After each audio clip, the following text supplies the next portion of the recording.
Around here, neighbors often help each other out by sharing tools and equipment. And that's just one of the thoughts behind the growing Prescribed Burn Association network in Oklahoma. Sunup's Austin Moore explains. On a warm December evening, at the fire department in Cheyenne, the Roger Mills Prescribed Fire Association gathers. The way the national policy is written, each state can decide their own. This is a time for the members to learn about new opportunities and plan for the next year in ways they couldn't as individuals. The main thing to me is it's a bigger group. Your old buddy Bill, he might not be able to do it that day. And old Charlie over here, he can't do it because of this and that. You just have a bigger pool of people to pull through and help you with there. And it really is neighbor helping neighbor. And as one neighbor gets done, then next year the next one says, hey, I'm next and I really need to do it this time. And well, they come to this meeting and they sit down at the table and they kind of figure out who's going to do what in what areas.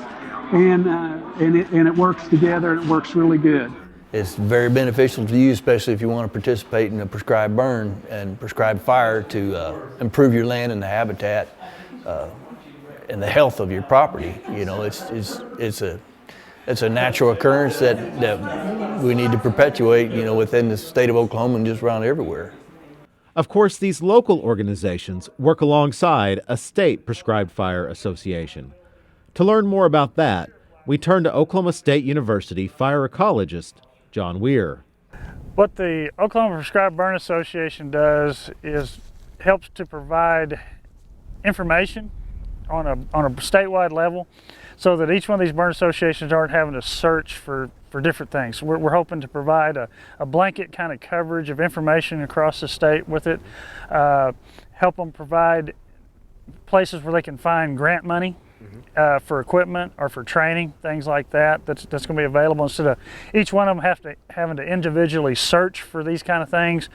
They can come to us. The entities will come to us with the money, then we can disperse it out to the burn associations as their need arises and stuff with that. We've already been able to do that with some grants that we've got for radios, grants that we've got for training and stuff that we've been able to spread out across the state to different burn associations and help them out. This is our a way of communicating out in the field when we're doing prescribed burns. It helps our safety out there, gives us a chance to talk to each other and communicate on both sides of the field when we're conducting these burns.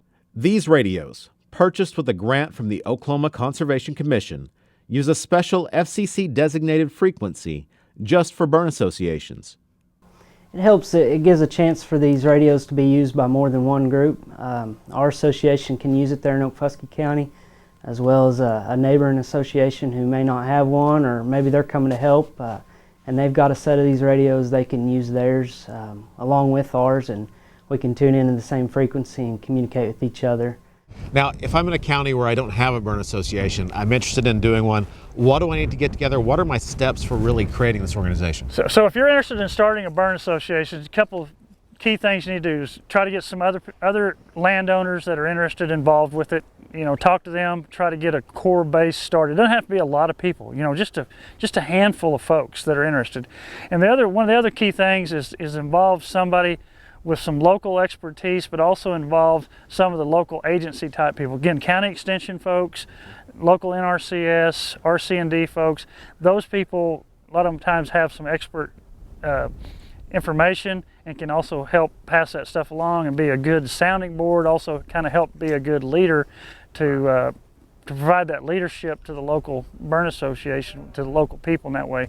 Because again, people make these organizations. And if you got good people doing it, you know, the good things are going to happen. You'll be able to get a good strong burn association started. We've seen that across the state in a lot of different places. We also have seen burn associations that haven't had strong leadership or have had leaders leave for different reasons, and the burn associations dwindled down really bad. And so again, key people is very important. All right. Now you've got an opportunity coming up here in the next few months for people to come together and kind of talk about this and see what's going on with Right. this. We're kind of having an inaugural meeting of the statewide Prescribed Burn Association with all the already formed burn associations, but also we're inviting any of the other groups there's different groups that have been wanting to form burn associations. The meeting is going to be February 3rd or February 8th.